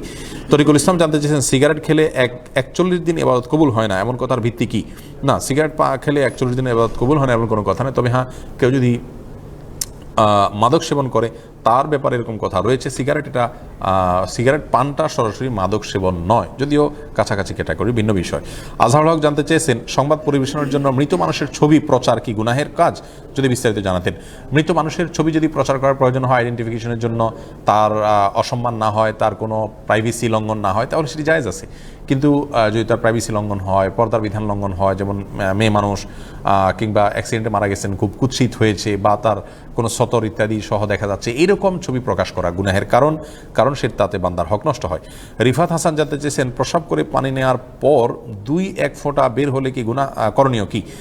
2-1 ফোঁটা বের হলে ওযু চলে যাবে, অবশ্যই তাকে আবার সেটা পরিচ্ছন্ন করে টিস্যু ব্যবহার করে বা পানি দিয়ে ধুয়ে তারপরে তাকে আবার পুনরায় ওযু করে নামাজ পড়তে হবে। সাদিয়া জানতে চেয়েছেন বাচ্চা নষ্ট হওয়ার 40 দিন পরও রক্ত আসছে, রোজার বিধান কি? বোন সানিয়া, 40 দিন পরও যদি ব্লিডিং হয় তাহলে সেই ব্লিডিংটাকে অসুস্থতা হিসেবে ধরতে হবে এবং আপনাকে রোজা রাখতে হবে। এমনি শামীম রেজা জানতে চেয়েছেন আমি 4টা গাড়ি কিস্তিতে ক্রয় করেছি, 3টা গাড়ির কিস্তি শেষ, প্রশ্ন হলো, আমার যে 3টা গাড়ির কিস্তি শেষ, সেই গাড়ির মূল্যের উপরে জাকাত দিতে হবে না। আপনি গাড়ি কেন কিনেছেন 4টি, সেটি হলো দেখার বিষয়। আপনি যদি গাড়ি কেনা বেচার কাজ করেন, পুরনো গাড়ি কিনেন বা নতুন গাড়ি কিনেন, কিনে আবার বিক্রি করেন, এরকম আপনার উদ্দেশ্যে আপনি কিনেন, তাহলে এই গাড়ির মূল্যের উপর জাকাত দিতে হবে। আর যদি ব্যবহারের জন্য আপনি 3টি বা 4টি গাড়ি ক্রয় করে থাকেন কিংবা ভাড়ায় খাটাবেন সেজন্য ক্রয় করে থাকেন, তাহলে এর মূল্যের উপরে জাকাত দিতে হবে না। এটার উপার্জন যেটা, সেটা থেকে আপনাকে জাকাত দিতে হবে যদি টাকাটা থাকে আপনার কাছে সঞ্চিত 1 বছর। রফিকুল ইসলাম জানতে চেয়েছেন, স্ত্রী যদি কথা না শুনে, ইসলামী আহকাম অনুযায়ী না চলে, উচ্চস্বরে কথা বলে, তাকে কি করা যায়? কোরআন কারীমে আল্লাহ রাব্বুল আলামিন কয়েকটি পন্থা বলেছেন। তাকে নসিহত করবেন, উপদেশ দিবেন, অভিমান করবেন, বিছানা পৃথক করবেন, আলাদা তার সাথে না থেকে আলাদা থাকবেন, এরকম বিভিন্ন অপশন আপনি গ্রহণ করবেন। এরপরেও যদি কোনোভাবে সংশোধন না হয় এবং সিরিয়াস পর্যায়ে চলে যায়, তাহলে আল্লাহ তাআলা বলেছেন ফাবহাথু হাকামান মিন আহলিহি ওয়া হাকামান মিন আহলিহা, তার পরিবার থেকে একজন, আপনার পরিবার থেকে একজন বিচক্ষণ মানুষকে নিয়ে আপনারা বসবেন মিউচুয়াল করার জন্য। তাতেও যদি কোনো রাস্তা না পাওয়া যায়, তাহলে সেক্ষেত্রে বিদগ্ধ কোনো আলিম এবং আপনার হিতাকাঙ্ক্ষী কোনো বিচক্ষণ মানুষের সাথে পরামর্শ করে বিচ্ছেদের চিন্তা করতে পারেন। সেটা অবশ্যই 1 তালাকের অধিক নয়। অর্থাৎ অনেকগুলো ধাপ আপনাকে অতিক্রম করতে হবে, সেই সাথে আল্লাহর কাছে দোয়াও চালাবেন ইনশাআল্লাহ বিইذনিল্লাহ। আর যদি আপনি সবর করতে পারেন, সেটা হবে সবচেয়ে উত্তম এবং আল্লাহর কাছে জন্য আপনি সওয়াব পাবেন ইনশাআল্লাহ। মেহরিন সুমি জানতে চেয়েছেন, কোনো আত্মীয়র বাসায় গিয়ে অনেক দিন থাকলে কি কসর সালাত আদায় করবে নাকি সাধারণ নিয়মে পড়বে? আত্মীয়ের বাসায় যেহেতু আপনি গেস্ট হিসাবে যাচ্ছেন, অতএব আত্মীয়ের বাসা যদি আপনার মূল বাসা থেকে সফরের দূরত্বে হয়, তাহলে সেখানে অবশ্যই আপনি কসরের সালাত আদায় করবেন, কারণ সেটা আপনার মূল ঠিকানা নয়। মিম আক্তার জানতে চেয়েছেন, মুমিনের মৃত্যু কষ্ট নেই, তবে কেন আমাদের নবী করিম সাল্লাল্লাহু আলাইহি ওয়াসাল্লামের মৃত্যু কষ্ট হলো? নবী করিম সাল্লাল্লাহু আলাইহি ওয়াসাল্লামের মৃত্যুতে কষ্ট হয়েছে আপনাকে কে বলেছে? কোরআন হাদিসের কোথাও তো এরকম কোনো বর্ণনা নেই যে নবী সাল্লাল্লাহু আলাইহি ওয়াসাল্লামের মৃত্যুতে অনেক কষ্ট হয়েছে, এরকম কোনো বর্ণনা আমরা পাই না, যার কারণে তার মৃত্যুতে কষ্ট হয়েছে এটি বলার কোনো যৌক্তিকতা নেই। তরিকুল ইসলাম ইমন জানতে আপনার প্রশ্ন উত্তর দিয়েছি। আরেকজন আফরোজা জাহান জানতে চেয়েছেন, রোজা থেকে কি মাথায় মেহেদি ব্যবহার করা যাবে কিনা? যাবে, কোনো অসুবিধা নেই, আমরা বলেছি এই বিষয়ে, বারবার উত্তর দিয়েছি। এরপরে সঞ্জনা সিনথি আপনি জানতে চেয়েছেন, মহিলারা যারা গৃহিণী তারা কিভাবে টাকা পয়সা দান করতে পারে? খুবই গুরুত্বপূর্ণ প্রশ্ন। মেয়েরা তাদেরও দান করার সওয়াব দরকার আছে, এই জন্য স্বামীর কাছ থেকে নিজের পাওনা যে মোহর, সেটা ভালো করে বুঝে নিতে হবে। বুঝে নিয়ে সেটাকে নিজের সুবিধা অনুযায়ী আপনি দান করতে হবে। সেই সাথে আপনার স্বামী আপনাকে যদি হাত খরচ দেন, সেখান থেকে আপনি দান করতে পারেন, অথবা আপনার কোনো উপার্জন থাকলে সেখান থেকে আপনি দান করতে পারেন। বাবার বাড়ি থেকে আপনার যদি পাওনা আপনি পান, তাহলে সেক্ষেত্রে সেখান থেকে আপনি দান করতে পারেন। আর যদি আপনার এর কোনোটি না থাকে, মোহরের টাকাও শেষ হয়ে থাকে, তাহলে সেক্ষেত্রে আপনি স্বামীর কাছ থেকে বা অন্য কারোর কাছ থেকে আপনার নিজের জন্য খরচের জন্য টাকা চেয়ে নিয়ে সেখান থেকে দান করতে পারেন। এরকম কোনো স্কোপও যদি না থাকে, আপনার দানের ইচ্ছা আছে কিন্তু স্কোপ নাই, এই ইচ্ছার কারণে আল্লাহ তাআলা আপনাকে সওয়াব দিবেন, সব থেকে বঞ্চিত হবেন না ইনশাআল্লাহ বিইذনিল্লাহ। তবে স্বামীর পকেট থেকে বা তার টাকা থেকে দান করতে হলে অবশ্যই তার পারমিশন নিতে হবে। তিনি যদি আপনাকে সংসার চালাবার জন্য কোনো টাকা পয়সা দেন, সেখান থেকে আপনি তার পারমিশন ছাড়া দান করতে পারবেন না। তবে যদি তার মৌন পারমিশন থাকে, আপনি জানেন যে তিনি মানা করবেন না, এই পর্যায়ের হলে দান করতে পারবেন। আশিকুর রহমান জানতে চেয়েছেন, অনেকে বাড়ির কাজের লোককে খুব কম বেতন দেয়, তবে রমজানের ঈদে জাকাতের টাকা থেকে এককালীন লাখখানেক টাকা দেন। সারা বছর কম বেতন পেলেও রমজানে এককালীন টাকার জন্য কর্মচারী চাকরি ছাড়ে না, ব্যাপারে কিছু বলবেন? এভাবে জাকাত আদায় হবে না, এভাবে জাকাত আদায় হবে না। কর্মচারীকে তার প্রাপ্য বেতন দেওয়ার পর এক্সট্রা হিসাবে যদি তিনি জাকাতের হকদার হলে জাকাতের টাকা দেয়, তাহলে সেটি জায়েজ আছে। কিন্তু বেতন কমিয়ে দিলাম, জাকাত দিয়ে পোষায় দেব, মুখে না বললেও অঘোষিতভাবে এই ধরনের একটা লেনদেন যদি হয় এবং এমপ্লয়িও সে আশায় থাকেন, তাহলে সেক্ষেত্রে কিন্তু জাকাত আদায় হবে না, কারণ সেক্ষেত্রে জাকাতের বিনিময়ে আপনি ওই যে অল্প বেতন দিচ্ছেন, সেটি আপনি নিজেই বেনিফিটেড হচ্ছেন, এটি জায়েজ নয়। রাইদুল কাদের সবুজ জানতে চেয়েছেন, গাড়িতে যাতায়াত করার সময় নামাজ পড়া যাবে কি না? গাড়িতে তো কেবলা ঠিক থাকে না, নফল নামাজ আপনি পড়তে পারবেন। অন্য নামাজ যদি পড়েন কেবলার দিকে আপনাকে ফিরে পড়তে হবে। বাস যদি কেবলার দিকে যায়, তাহলে সেক্ষেত্রে মাঝে আপনি দাঁড়িয়ে পারলে দাঁড়িয়ে, না হলে বসে নামাজ পড়তে পারবেন, কোনো অসুবিধা নেই। তবে কেবলার দিকে আপনাকে ফিরে সালাত আদায় করার চেষ্টা করতে হবে যতটুকু সম্ভব হয়। 100% না হলেও চলবে, 50+% অ্যাঙ্গেল যদি 50+% যদি কেবলার দিকে থাকে, তাতে আপনার নামাজ হয়ে যাবে। তানিয়াউল্লাহ জানতেছেন, ঈদের বোনাস কি জাকাত থেকে দেওয়া যাবে? আর আপন চাচাকে কি জাকাত দেওয়া যাবে? গরিব বা অভাবী মানুষ যার সাথে আপনার কোনো লেনদেন নাই, তাকে আপনি জাকাত দিতে পারেন। সেটা ঈদের সময় দিলে, সেই ঈদের বোনাস মনে করলে করতে পারে, কিন্তু আপনি জাকাতের নিয়ত করে দিলে দিতে পারবেন। এরপরে মাস্তুরা নয়নত্রা আপনি আইডি থেকে জানতে চাইছেন অজু করে অজুর পানি কি মুছে নামাজ পড়তে হবে, আর অজুর পানি নিয়ে নামাজ পড়লে কি নামাজ হবে কি না বিস্তারিত জানাবেন। নবী সাল্লাল্লাহু আলাইহি ওয়াসাল্লাম থেকে দুটি বর্ণনা আছে। একটি হলো একটি কাপড়ের টুকরা ছিল, তিনি অজুর পরে সেটি দিয়ে পানিগুলো মুছতেন। আবার বিভিন্ন বর্ণনা থেকে আসছে যে অজুর পানি না মোছার কথা। এই জন্য ওলামা ইকরাম দুটিকে অপশন রেখেছেন। মাঝে মধ্যে আপনি অজুর পানি রেখে নামাজ পড়তে পারেন, মাঝে মধ্যে মুছে নামাজ পড়তে পারেন, কোনো অসুবিধা নেই। তবে পুরুষ যারা জামাতের সাথে নামাজ পড়বেন তারা অবশ্যই অজুর পানি মুছে জামাতে দাঁড়াবেন, যাতে করে আপনার পার্শ্ববর্তী মুসল্লিদের বিরক্তির বা কষ্টের কারণ না হয়। প্রিয় দর্শক, দেখতে দেখতে আমাদের নির্দিষ্ট সময় আমরা পার করে ফেলেছি। 1 ঘন্টার বেশি সময় আপনাদের সঙ্গে ছিলাম এবং শতাধিক প্রশ্নের উত্তর আমরা দিয়েছি অন্যদিনের মতো। যেহেতু আর কয়েকদিন পরেই ঈদ শুরু হতে যাচ্ছে, অতএব আসুন্নাহ ফাউন্ডেশনের তরফ থেকে আমার ব্যক্তিগতভাবে আমার পক্ষ থেকে আপনাদের সকলকে ঈদের অগ্রিম শুভেচ্ছা জানাচ্ছি। তাকাব্বালাল্লাহু মিন্না ওয়া মিনকুম। ঈদের শুভেচ্ছা জানানোর সুন্নাহ পদ্ধতি আমরা অবলম্বন করব এবং একে অন্যের সাথে ঈদের সময় সাক্ষাৎ হলে তাকাব্বালাল্লাহু মিন্না ওয়া মিনকুম বলবো। ঈদকে পাপ দ্বারায় অন্যায় দ্বারা কলুষিত করব না। আল্লাহ তাআলা আমাদের সকলকে সেই তৌফিক দান করুন। আসুন্নাহ ফাউন্ডেশনের রমাদান ইফতার প্রজেক্টে এবং যাকাত ফান্ড সহ আরও বিভিন্ন ক্ষেত্রে যারা দান করেছেন, এখনও করছেন, আল্লাহ তাআলা আপনাদের সকলকে উত্তম বিনিময় দান করুন। বিশেষ করে প্রবাসী ভাইরা অনেক অংশগ্রহণ করেছেন এবং আমরা শেষ পর্যন্ত 15,000+ ফ্যামিলির কাছে ইফতার প্যাকেজ পৌঁছে দিয়েছি, যেটি প্রায় 30টি জেলাতে আমরা বন্টন করেছি। আগামী বছর 64 জেলাতে আমাদের ইফতার বিতরণ করার প্ল্যান রয়েছে। আল্লাহ তাআলা যদি তৌফিক দান করেন। আল্লাহ তাআলা সকলকে ভালো রাখুন, নিরাপদে রাখুন, রমজান অবশিষ্ট সময়গুলোকে ভালোভাবে কাটানোর তৌফিক দান করুন।